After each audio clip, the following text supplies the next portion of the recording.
মনোভাৱটো আৰু তেতিয়া কিমান সোনকালে আৰু ডক্টৰ তাত লৈ যাব পাৰোঁ আৰু তেখেতৰ মনটো ভাঙি গৈছিলে আৰু গোটেই দিনটো কান্দিয়ে আছিলে। তেখেত আৰু ভগৱান বুলি ক'ব লাগিব। তেখেত যিমান পাৰে তেখেত কৰিছে আৰু আমাক কৈছে আমি যিমান ভাবিছিলোঁ সিমান আমি কৰিব পাৰিছোঁ। বাকীতো আৰু চব তেখেতৰ হাতত নাই। তেখেতসকলে বহুত সহায় কৰিছে। যেতিয়াই যাক সুধিছোঁ যি লাগে যিটো সুবিধা দিব লাগে পেচেণ্টক দিছে।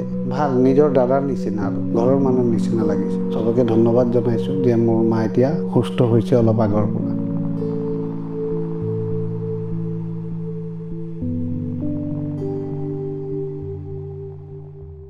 মই শ্ৰী পাপ্পু দেৱ তিনিচুকীয়াৰ পৰা তিনিচুকীয়া বৰপথাৰত থাকোঁ। তেখেতৰ মানে কেইদিন ধৰি বুকুখন বিষাই আছিলে। আমি গেছ বুলি ভাবি আৰু ডক্টৰ তাত যোৱা নাই, গেছৰ দৰৱ খুৱাইছিলোঁ। তাৰপিছত বিষটো বেছি হোৱাতে আমি ডক্টৰ তাত গ'লোঁ ৰাতিপুৱা তিনিচুকীয়াতে। তেখেতে কিছুমান টেষ্ট দিলে। টেষ্ট দিয়াৰ পিছত আমাক ক'লে যে তেখেতে হাৰ্ট এটাক কৰিছে। তাৰমানে যিদিনাখন আমি টেষ্ট কৰাইছোঁ তাৰ আগদিনাখনেই তেখেতৰ হাৰ্ট এটাক হৈছিলে। তাৰপিছত তেখেতে আমাক তাতে দৰৱ দিলে। তাৰপিছত সেইটো আমি খুৱাই মেলি তেখেতক তাৎক্ষণিকভাৱে ইয়াতে লৈ আহিলোঁ তেখেতে ৰেফাৰ কৰাৰ কাৰণে। মনোভাৱটো আৰু তেতিয়া কিমান সোনকালে আৰু ডক্টৰ তাত লৈ যাব পাৰোঁ আৰু ট্ৰিটমেণ্টটো কিমান সোনকালে ষ্টাৰ্ট কৰিব পাৰোঁ। ভয়টো লাগিবই। ভয় লাগিলেও তেতিয়া উপায় নাই আৰু নিজকে অলপ টান কৰিব লাগে তেতিয়া আৰু ভয়টো লগাটো লাগিবই। তেখেতৰ মনটো ভাঙি গৈছিলে আৰু গোটেই দিনটো কান্দিয়ে আছিলে। এতিয়া অলপ হাঁহি আহিছে মুখত, ভাল হৈছে বুলি গম পায়।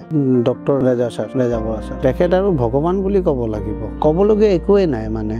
যিমানখিনি ভাবিছিলোঁ তাতকৈ আৰু ভাল তেখেত চিকিৎসা কৰিছে আৰু বৰ্তমানলৈকে কৰি আছে। মোৰ মাৰ 3টা ব্লকেজ আছিলে, কৈছিলে আৰু 2টা ব্লকেজ আমি খুলি দিম আৰু এটা পিছত খুলিব পাৰিম, কাৰণ পেচেণ্টটো ল'ব পাৰিব লাগিব। 3টা ষ্টেণ্ড বহোৱাৰ কথা আছিলে, 3টাই বহাইছে। এটা ব্লকেজতে 2টা ষ্টেণ্ড বহাই দিছে ছাৰে, কাৰণ কি ব্লকেজটো ডাঙৰ আছিলে বুলি কৈছিলে। তেখেত মাতি নি মোক দেখাইছে যিদিনাখন এনজিঅ'গ্ৰাফি কৰাইছিলে ৰাতি 12:30 মানত। কথাখিনি মোক কৈছে। তাৰ পিছদিনাখন ছাৰে আহি চাই গৈছে। দেওবাৰ আছিলে, সোমবাৰ দিনাখন ৰাতি তেখেতক অতি কৰাৰ পিছত আমাক যথেষ্টখিনি বুজাই দিছে। তেখেত যিমান পাৰে তেখেত কৰিছে আৰু আমাক কৈছে আমি যিমান ভাবিছিলোঁ সিমান আমি কৰিব পাৰিছোঁ।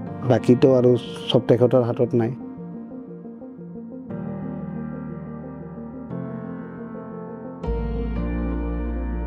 তেখেতসকলে বহুত সহায় কৰিছে। যেতিয়াই যাক সুধিছোঁ যি লাগে যিটো সুবিধা দিব লাগে পেচেণ্টক দিছে। বাকী ষ্টাফখিনি ভাল, চিষ্টাৰো ভাল, ৱাৰ্ড বয়বিলাকো ভাল আৰু ICUৰ তাতে 2জনী ছোৱালী আছে, নামবিলাক মই পাহৰিলোঁ, আৰু 2টা ল'ৰা ভাইটি আছে। তাহাঁতি যথেষ্ট হেল্প কৰিলে। ICUত এনে সোমাব নিদিয়ে জেনেৰেল, কিন্তু মই তেখেতসকলক সদায় কৈ থাকোঁ মাৰ অলপ খবৰটো লৈ আহা। সদায় মোক খবৰটো আনি দি থাকিছিলে। ভাল নিজৰ দাদাৰ নিচিনা আৰু ঘৰৰ মানুহৰ নিচিনা লাগিছে। মই যেতিয়া মন যায় তেতিয়াই ছাৰৰ কেবিনত সোমাই কথা পাতিছোঁ। যেতিয়া ICUত আছিলে ছাৰ, পৰহি দিনাখনো মাৰ অলপ প্ৰব্লেম হৈ আছিলে, কৈছিলে ডিছচাৰ্জ দিব বুলি। ছাৰক মই ৰিকুৱেষ্ট কৰিলোঁ ছাৰ অলপ বিষাই আছে আকৌ, তো ছাৰে কৈছে নাই ইয়াতে থৈ দিয়া। আৰু ক'বলৈ গ'লে ইয়াতে হস্পিটেলত চবতকৈ বেছি মোক হেল্প কৰিছে ক'বলৈ গ'লে এই আমাৰ আয়ুষ্মান ভাৰতৰ ল'ৰাটো আছিলে মচিন্দা। সি মোক যথেষ্ট সহায় কৰিছে কথাখিনি বুজাই দিয়াৰ কাৰণে, কাৰণ কি আমি ফাইনেন্সিয়েলি ইমান ষ্ট্ৰং নহয়। তেখেত আমাক বহুত হেল্প কৰিছে। স্বাস্থ্য হস্পিটেলৰ সকলো সদস্য যিমান আছে ইয়াতে মেম্বাৰ, ৱাৰ্ড বয়ৰ পৰা ধৰি নাৰ্ছ, ষ্টাফ আৰু বিশেষকৈ ছাৰ ৰেজা বৰা ছাৰ, চবকে ধন্যবাদ জনাইছোঁ যে মোৰ মা এতিয়া সুস্থ হৈছে।